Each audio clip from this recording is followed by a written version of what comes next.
বর্তমান সময়ে দেশের কতিপয় এলাকায় এখনও হয়তো রাজা বাদশাদের পুরনো বাড়িঘর বা স্থাপনা দেখা যায়, কিন্তু সেই সব রাজা বাদশাদের বংশধরদের দেখা পায় মানুষ কালে ভদ্রে।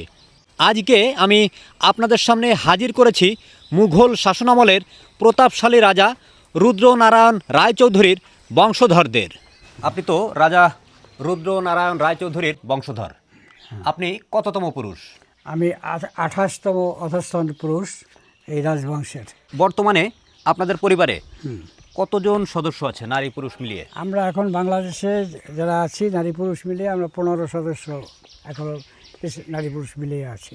বাংলাদেশে নর্মালি আমরা রাজা বাদশাদের অনেক স্থাপনা দেখতে পাই, কিন্তু খুব কম দেখা মেলে রাজা বাদশাদের বংশধরদের। তো আমি লাকি যে আপনাদের দেখা পেলাম।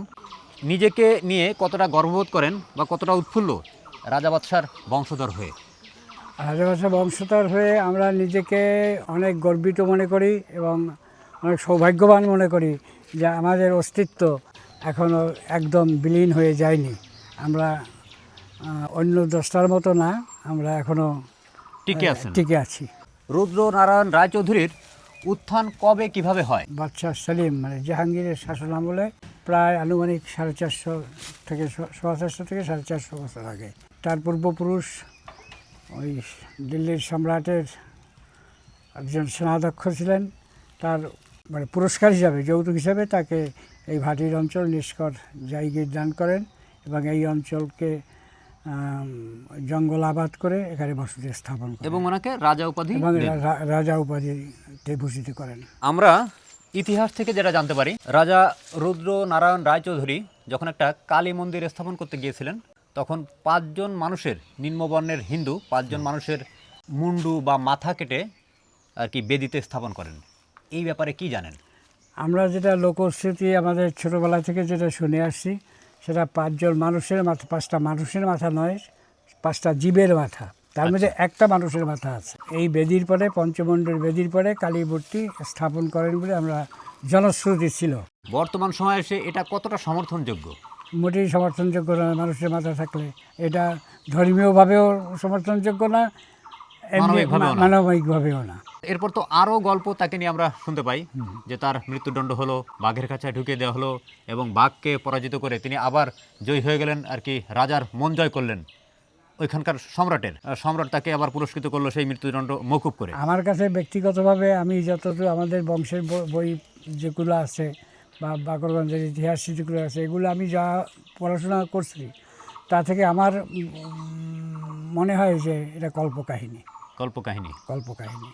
রাজার অনেক পুরনো বিল্ডিং দেখলাম যেগুলো ধ্বংসপ্রাপ্ত। আপনি যা দেখছেন এর থেকে অনেক অনেক অনেক বেশি অনেক বেশি বাড়ি ছিল। এই যেমন কোথায় গেল?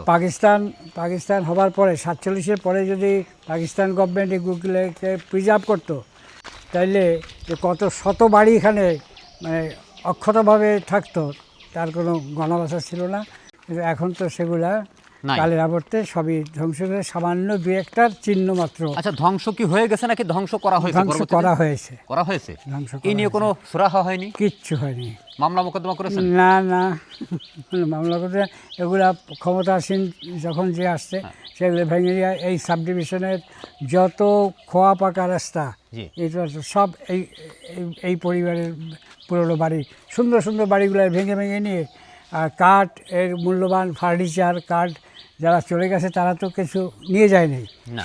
আমাদের পরিবারের যারা দেশ ত্যাগ করছে তারা তো সব কিছু রেখেই চলে গেছে। কিন্তু আমার ফাদারের একার পক্ষে এত কিছু সামাল দেওয়া সম্ভব ছিল না, যে শত্রুর সংখ্যা এত বাড়ে যে সামাল দিয়ে পারা যায়, এবং তারা সবাই তৎকালীন সময় ক্ষমতাবান লোকজন। এটাই কি সেই বংশতালিকা? হ্যাঁ, এটাই আমাদের বংশতালিকা, যতটুকু আমাদের বংশের ইতিহাসে থেকে পাওয়া যায়। এখানে আপনার নাম? আমার নাম 28তম গৌরকুমার রায়চৌধুরী। হ্যাঁ, এটা আসলে মানে দুর্লভ একটা জিনিস। এখানে আমরা দেখছি প্রথম রমানাথ সেন, সেখান থেকে শুরু। এখন যে ব্যক্তির সাথে আমরা কথা বলছি ইনি হচ্ছেন 28তম গৌরকুমার রায়চৌধুরী।